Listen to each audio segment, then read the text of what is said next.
Welcome back, everyone, to another episode of One on One with Courtney Starks. Happy week. Happy week. I always say that every time we start because no matter where we are today or where you are when you see this, I hope it makes your week. And right now we are joined by, man, a queen. This woman right here, when we say the word triumph, this is what it looks like. We are joined by founder, ambassador of Time for Change Foundation. Everybody, please show some love for Miss Kim Carter. Miss Kim, how you doing over there? Hey! Thanks for having me. I'm awesome. I'm excited.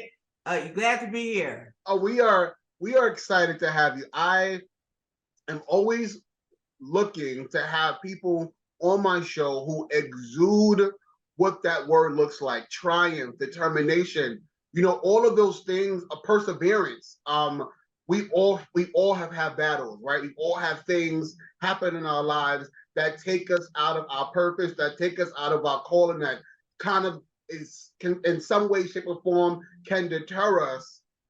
But isn't our God greater? Man, isn't our God greater? If he brought you to it, he will bring you through it. Come on. I have reread your story over and over and over again, and it gives me chills every time. I almost thought I shed a tear. And the third or fourth time I read it, I was like, there is no way, right? What man and things and obstacles that was sent in your life to destroy you, God said, nope, let's go, right? Let's go. So I want to give a moment to give everybody an opportunity to get to know who you are, and just some of the challenges you faced to get to where you are today. So let the people know who you are, what you do, and a little bit about your story. So again, thanks for having me. I am Kim Carter, Dash Tillman. I just got married a couple of weeks ago. So I'm still working on incorporating my new wonderful name with my new wonderful husband. But basically, one of the things that really stands out for me as a child is that there are things called adverse childhood experiences, and we never know how those childhood experiences transform into our adult life. But for most of us, or any of us who've had some horrific childhood experiences, who've had some, severe abuse, whether it be molestation or physical abuse or emotional scars, these are things that become a part of our DNA. And as we develop into adulthood, particularly teenage years, we start acting out, single mom, no father, living in environments that were conducive to, guns, gangs, and drugs. Nothing was conducive to healthy living. Nothing was conducive to positive outlooks on life.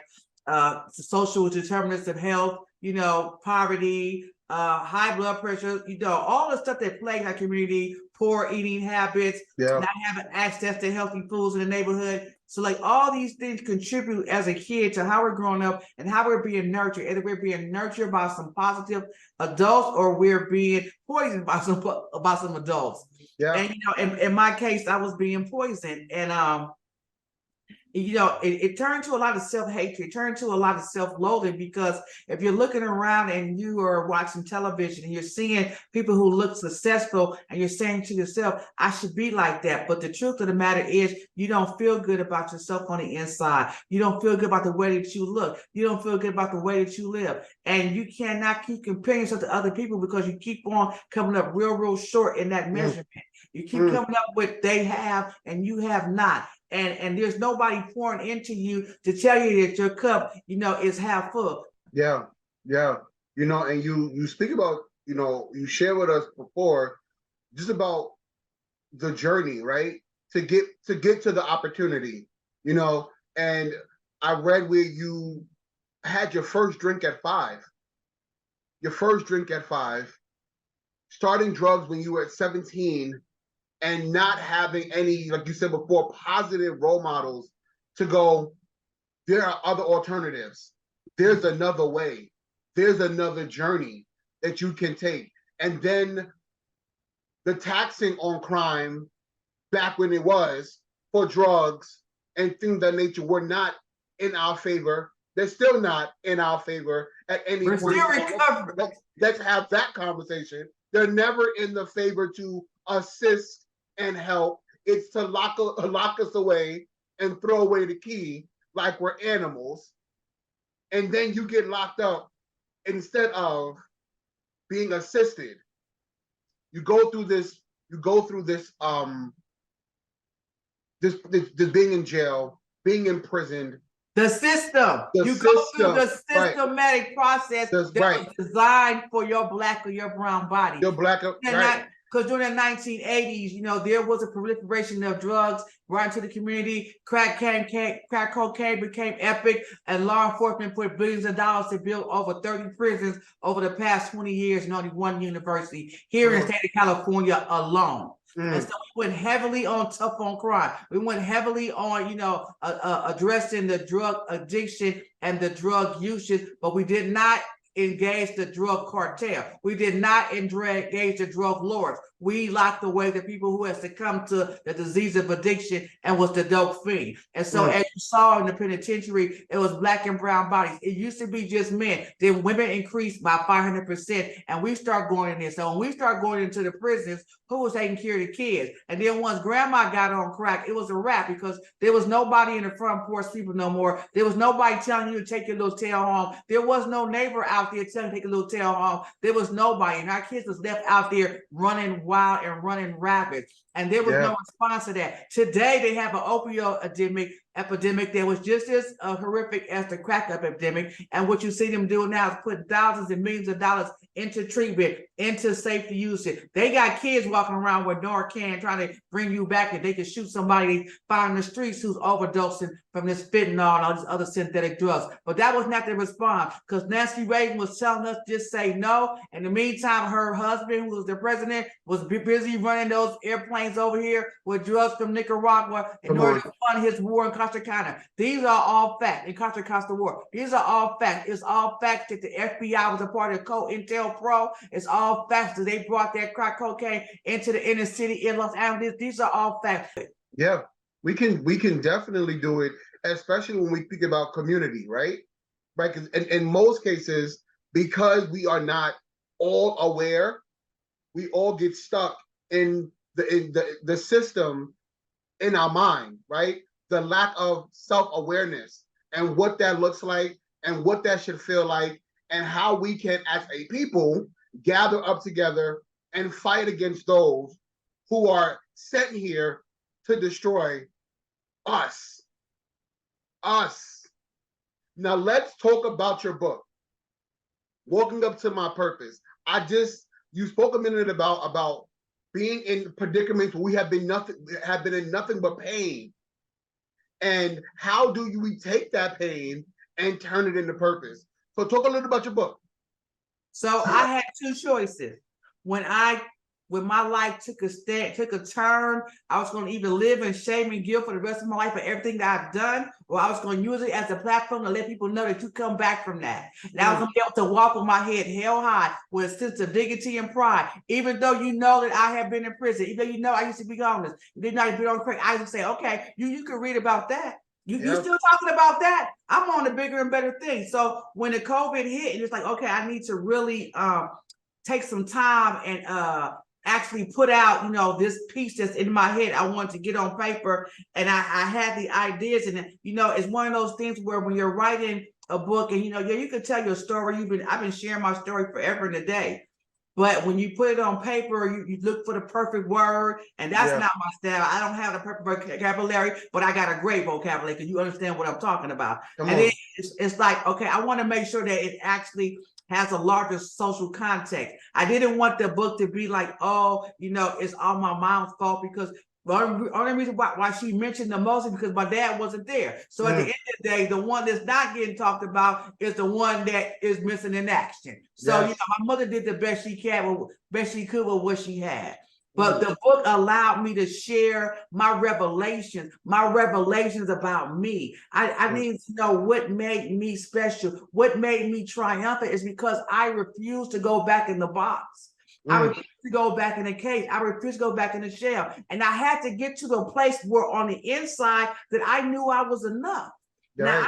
Now, and God knew that because early on when I started Time for Change Foundation, I got the NAACP award. Oh, I was on fire. NAACP, like these my people, you know, I had read so much, heard so much about them. Now I didn't know here locally they was not going to be helping me champion my fight. They was not going to work about formerly incarcerated women getting kids back. I thought all of our Black issues was our Black issue, but they was cherry picking what's Black issue. Yes. You see what I'm saying? And it was like we got way too many issues for you to hold on for just one or two. There is some more pressing. As a result of us being locked up phenomenally over these decades, people are being body snatched. Just like in Africa, they look around. What happened to Montubu? Montubu got snatched up. He's gone from the village. Well, same thing in our neighborhood. People are getting snatched up, taken out to the penitentiary. They're gone. So the same thing is happening. It's just reinvented in a new way. Long story short, so writing that book helped me to put my thoughts on paper and to reveal not only my story but my journey, but how I evolved, how it was revolutionized, and how again me getting to the core of the pain.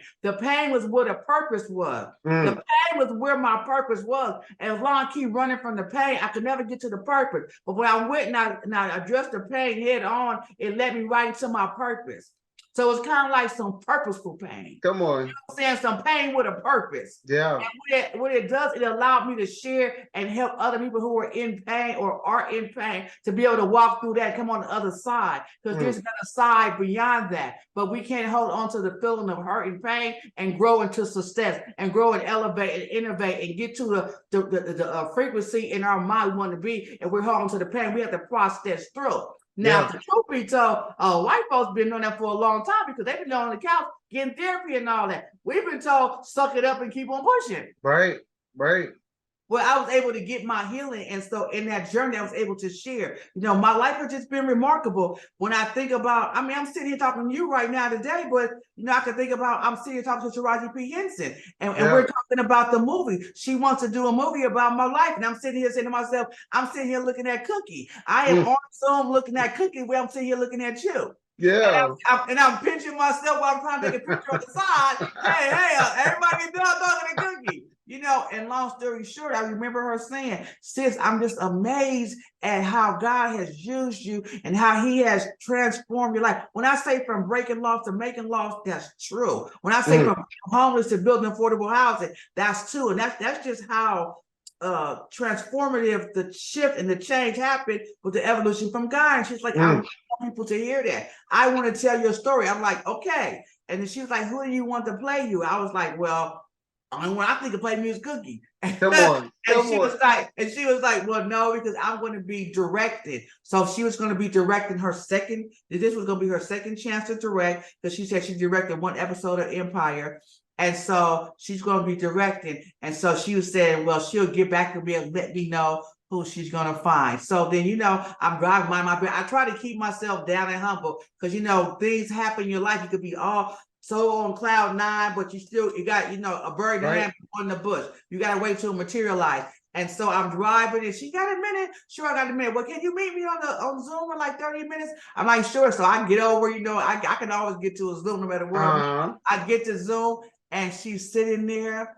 And she said, yeah, I got somebody finna come on because I want you to know that I've talked to her and she is on fire for your story and she's excited to do it too. I was like, oh, okay, cool. I don't know who it is, right? Boom. Here comes Jennifer Hudson. I was like, oh, you should have seen me. I was loud. I was like, wow. I was like, you got the diva to the screen. You got the diva.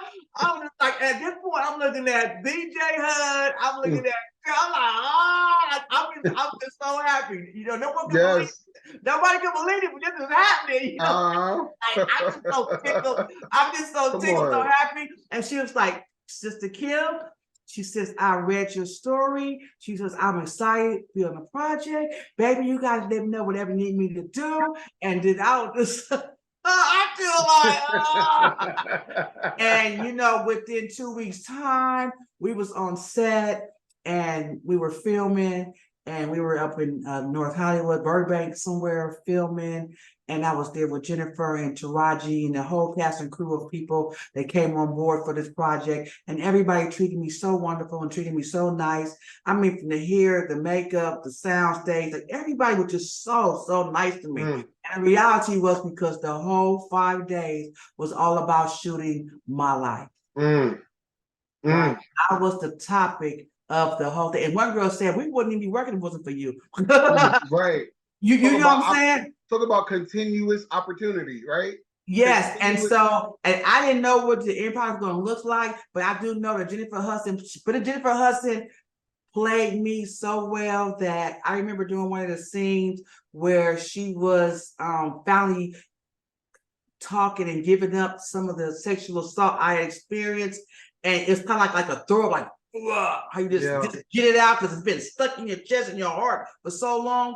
And the way she broke down crying, and then I'm sitting there and I'm breaking down crying. Now I don't know if I'm crying because I'm reliving my own trauma. Am I crying because she's doing a good actress, or am I crying because I'm really into the story? All I know is I'm crying. So I'm crying and she's crying, but she's crying being filmed, right? Yeah. And so I just get up and I go out and get some air. I look behind me. She's right behind me. She's like, "Are you okay?" I was like, I'm okay.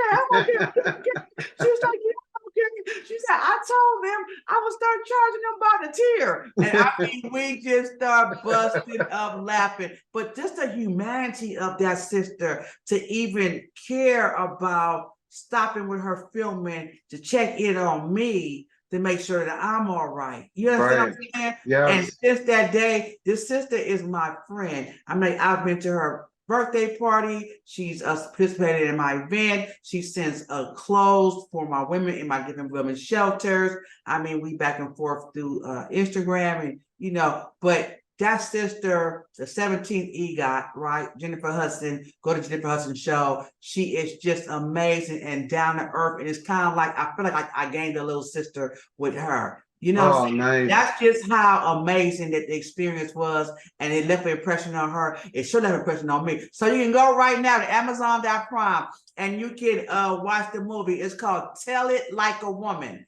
And I want to give a shout out to Kiera Telesi and Catherine Hardwick and all the people who were part of writing the songs, Diane Warren, Sophia Carson, and the whole cast and crew for being a part of this amazing journey that, is still a part of my life. And in the back of the book, you will have some pages in the back of pictures of me on set with Jennifer Hudson and Taraji P. Henson. So if you get the book, Waking Up to My Purpose, it is available on our website, KIMSCHAMP.com. That's KimsChamp.com. Or you can go to timeforchangefoundation.org, or you can Google Kim Carter and you can find one of the two. You can go on there and you can actually get the book and you will get some pages. The other thing that happened to me, along this journey that further authenticates and God reminds me that I'm on purpose and I'm on assignment. That I'm for real, don't even supposed to be here based on where I came from, based on the life that I've lived. But He's allowed me and pulled me up to be here to do this work. And the other thing that happened to me is that I was selected as a top 10 CNN hero. So CNN does an investigative reporting service. You guys know what CNN is. And so out of 50,000 nominations in 8 different countries, I made it to the top 10. And I was to New York. Thank you. Congratulations. I was to New York. They filmed my program. They investigated my life, first of all, ran the background check. This is one time the background check proved true. Yeah, she really had been in jail. You see what I'm saying? The background check was like, yeah. She did that. She did that. And so, that was an amazing experience. And that tapped me into a lot of amazing people. And we just continue to get exposure. And I believe that God gives that exposure like He's doing with me today on your platform. I can continue to talk about how good God is and what He can do. And that even somebody like me who was broken can be healed to be of purpose and be of service. And that book serves as an inspiration. It serves as a constant reminder that yes, you can. See, there was the little engine that could. There was the rose through the concrete. There was beauty in the ashes. Like there are so many metaphors to help us to realize that there is more in us and to us that can come through us. And we have to be willing to go in there and get rid of the things that's blocking us from that greatness. Because greatness that is in me that is of the world. I need to be dealing with the greatness in me. See? And we all do. And we also just need to sit down with ourselves, right? A lot of times we believe that because we are going through this healing process, and most times we're just acting, right? You mentioned a cup, right? And our cup is empty, but we're still trying to function instead of taking the time and allowing these moments to encompass us, right? What you went through wasn't just a little thing. It was life-changing. It was monumental, but you had to go through it because somebody needed to be able to live based off of your story and know that it was going to be okay. They know that their lives are going to be okay, but they couldn't have done that if you said no, right? If you didn't sit down with yourself and find a way to get to your healing. And I think a lot of us, especially our Black and brown community, we run from this. We run from what healing looks like. And most times it's understanding our power, who we are, and what God is allowing us to contribute to society. And all that you right now have contributed to society, oh God, is such an awakening, because we now have proof that, look, the little that I had, God, God not only flipped it, scripted it, and reversed all of the pain, but he allowed me to see my purpose so that I can now allow others to see theirs. What a mighty God we serve. Do you hear me? I mean, there was a time where I couldn't even fill the application without the question, have you ever been convicted of a felony? And I was able to work on policy to get those questions removed from all applications. It was a time that the government, I couldn't even think about a government job, public health, and them kind of jobs because of that question. And those same government entities now I can contract with and get millions of dollars. You know what I'm saying? It's this same signature, this same hand that couldn't sign the application wasn't meant to be the employee, it was meant to be the boss. You see what I'm saying? I was coming at it from a different direction. I wasn't supposed to come at it from a direction of, can you give me a job? I was supposed to come at it from a direction, can I get a check? You see what I'm saying? It was a whole different conversation that was supposed to be had. And if I tell you, when I built my first affordable housing project, I built that project out of, so like when I birth visions, it's from an emotion. And it's an emotion of, it was pain, it was emotion of being pissed off, but it's always an emotion of disgust or disdain or hell no, it's an emotion. And so the emotion was like, okay, I got these shelter programs, these women are doing wonderful, time for them to get their own housing.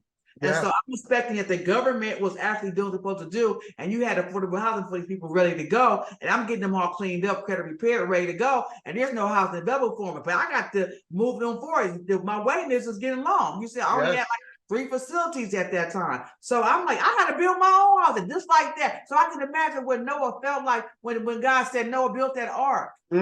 I don't know how to build no ark. I ain't go to school for that. I didn't go to school for how to build affordable housing, but I was able to figure out how to build affordable housing. You see what I'm saying? And because I built affordable housing, I didn't have no problem building this 10,000 square foot Bebop Center, the Black and Brown. I had no problem building that out. You see what I'm saying? I'm getting ready to do a whole restaurant. I have no problem with dealing with architects, contractors, and city permits and all that. Like I get up in there like I've been knowing what I've been doing because God has been leading me, and He gives me the vision of what to do, and He gives you the vision, and the provision goes with it.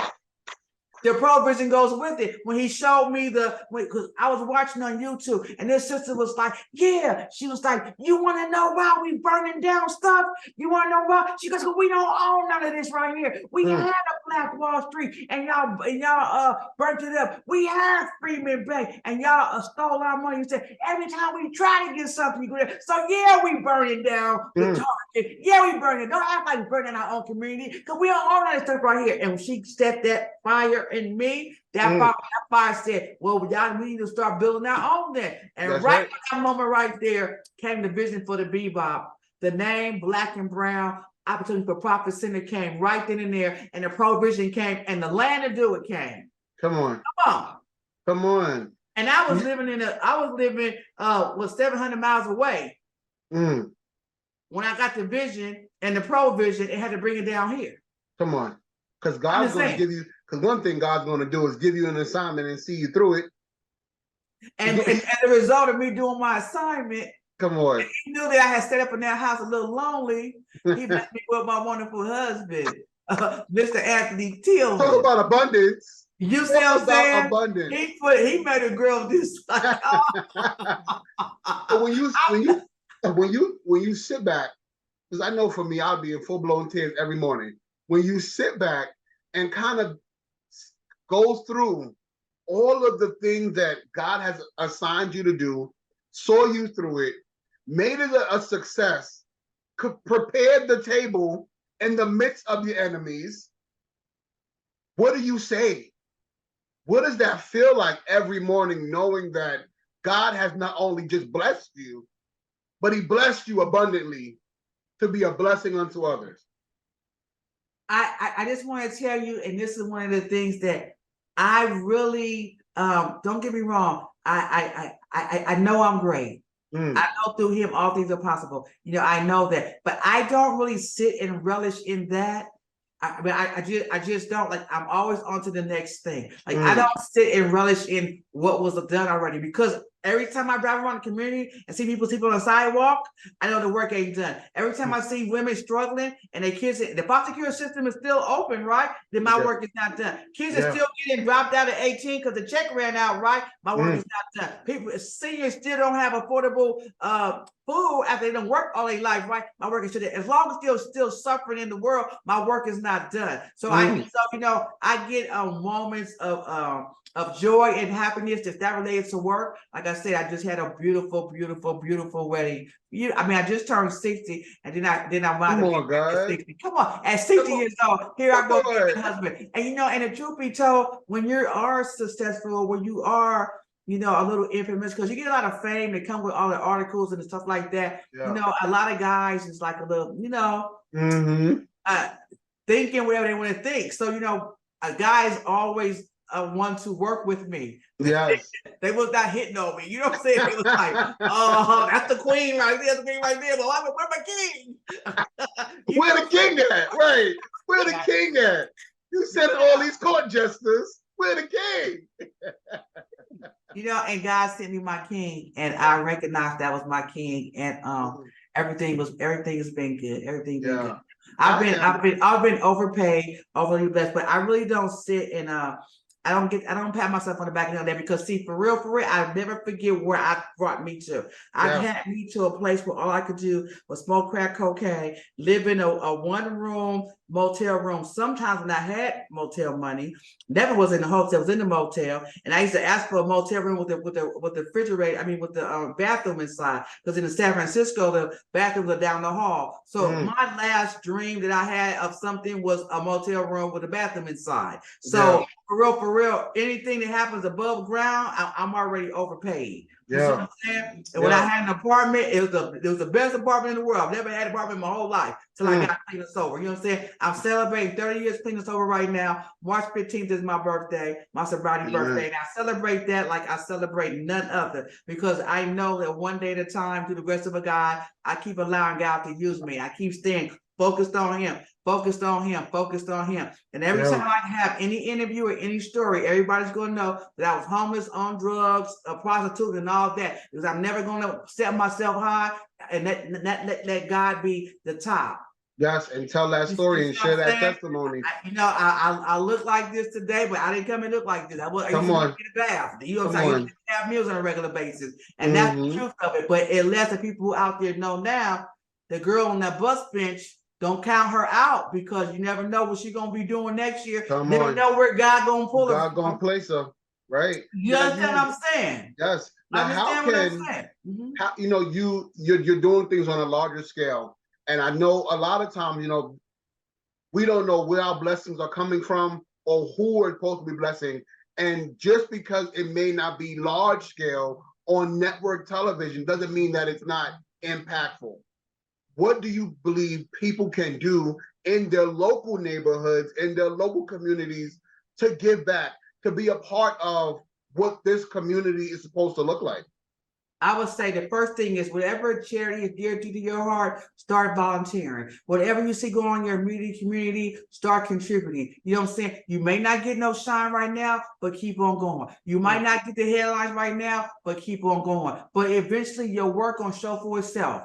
So faith without works is dead. It's the work that shows for itself. It's the women whose lives have been transformed, who their mothers and their aunts and everybody has seen. Oh my God, she's changed. Oh my God, the agency is really working over there because I know her and she used to be like this, but now she's like this. It's the ones that say, hey, you know, Miss Carter, I might as well say you're my daughter's black mama because I'm her mama and I was telling her everything to do and it didn't work. As soon as she got with you, she do everything you say. Now her life be better. So you her black mama. Like it's those people that can attest to that program work because they have seen the transformation of other people's lives. Yes. And that's the best testimony of the work. Not what I say, but what I do. And what I do, the impact that it has.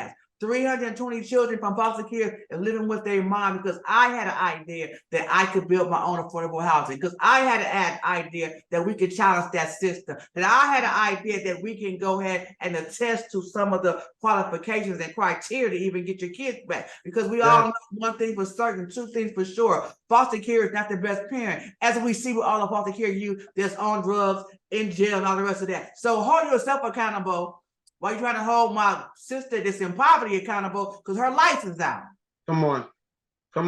You see what I'm saying? The system does not intend to hold itself accountable, but we have to hold them accountable. We got to push back on that injustice. They serve us in every form and fashion, every chance they get. And we got to show up for one another. You know, one of the things that it's speaking to you because I got chills. You can't see it because I got this shirt on, but I got full-blown children. It just reminds me of what showing up looks like, right? You mentioned that person on that bench. First of all, they didn't wake up in the morning and say they wanted to be there. They didn't come out the womb and say they wanted to sleep on no park bench. Things happen. Life's a lot of times, and we don't always get an opportunity to respond in a positive way. Sometimes it gets us down. But as a community, it is our job and our duty to respond to our brothers and sisters in love and not in pain and not in judgment and not freaking out or walking by them like they don't matter, but to be able to figure out a way to bring us back together, to bring that person closer to their purpose than closer to the grave. And that's the answer, right? Community. And I think once we start realizing the power behind that word and the power that it holds when we connect as one and unify as one, what we would be, who we will become, and what our future generations will begin to look like. You know what I mean? Well, there won't have to be a story about my mama had to struggle through this so that way I could be this. We can all just win at the top. And that's the key thing, coming together, because at the end of the day, we all could win. You know what I'm saying? And as we're elevating, as we're pouring into ourselves, you know what I'm saying? Like for me, I had to do a recluse. I had to separate from the toxicity for me to get healthy. And as I got healthier, I was able to show people who were toxic how to get healthy. And they drew unto me as opposed to me drawing unto the toxicity. Come on. You see what I'm saying? And I became a light for my family, and other members want to come and join the sobriety and get clean and sober and move forward. You see what I'm saying? Because I decided to do something different for my life and not be infected by the stuff that infects our community, that have us disillusioned that we can't support one another. Come on. That we are each other's enemy. Well, the fact of the matter is we all in the same boat. We all in the same zip code that's been marginalized. They done ran a train track through here. They putting up all the poisonous gas stations and everything else in our community. We the same ones that don't got the park with the net and the basketball hoop. We all the same. We all in together. Ain't no big out little use over here. We all got the same zip code. We all got to go to the same school right here because it's by the law. Talk about toxicity. We think about it on a small scale. We don't realize how big that is. And most times It isn't something that isn't planted. These toxic environments, these toxic places, these toxic things are planted in our communities, and we have to learn to be the ones that are going to change that narrative, right? We have to be the ones to go, you know what? That's not us, right? That may be the community, but we are the community. We are the neighborhood. We make the neighborhood, not what they're trying to tell us we are or show us that we are. You know what I mean? What can we do to continue supporting you and your organization? How can we follow you and keep in touch? Well, first thing you can do is if you bought a book, half the proceeds go directly to the Time for Change Foundation. So timeforchangefoundation.org, that's the website. You can go get a book right there. Second is I would love for you to follow me on Instagram. It's Kim Carter 4408. Kim Carter 4408, and have a friend follow me too. I got to get my followers up, and then go on the LinkedIn thing and do the same thing.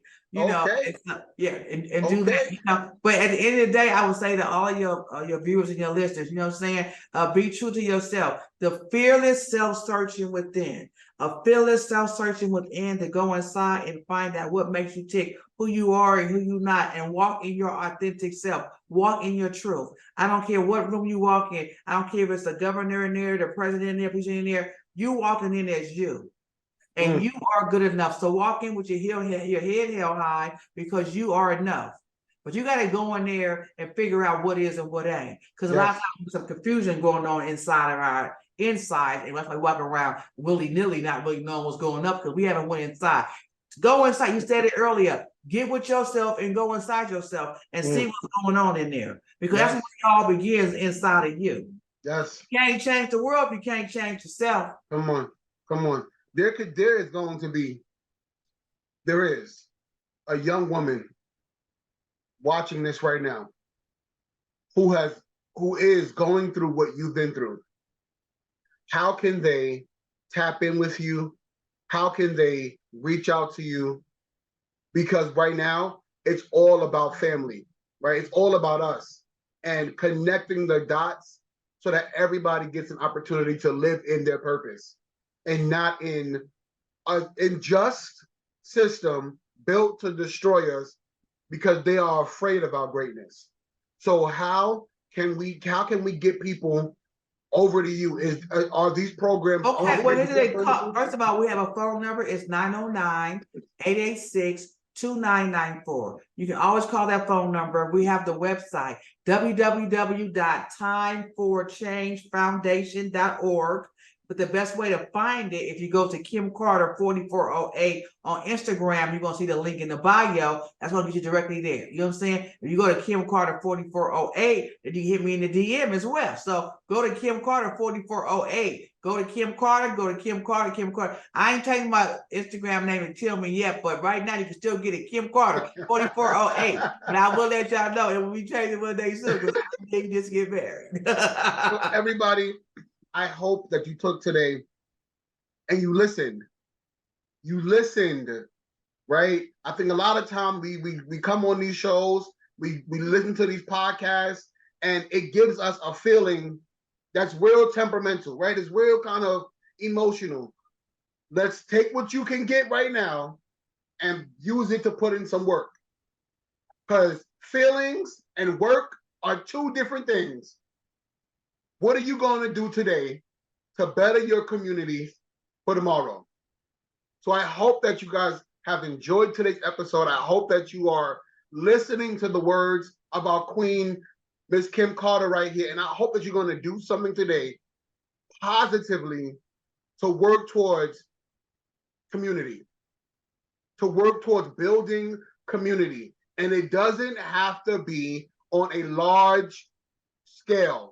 You can just start by picking up a phone and giving somebody an opportunity to survive, to live, to find their purpose. Miss Kim, I thank you so much for being here today. You are now a part of the Courtney's Corner family, and you are welcome back here anytime you want.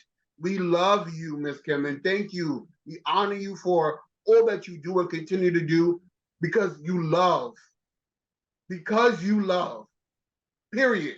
Because you don't have to, but because you love, you spread so much to so many people, and we are thankful for you. Please make sure you are following Miss Kim on Instagram because I said so. That's it. Because I said so. And tap in, tap in, tap in. I love you all for watching, and I hope you have a good week. Have a good one. Thank you, thank you, thank you.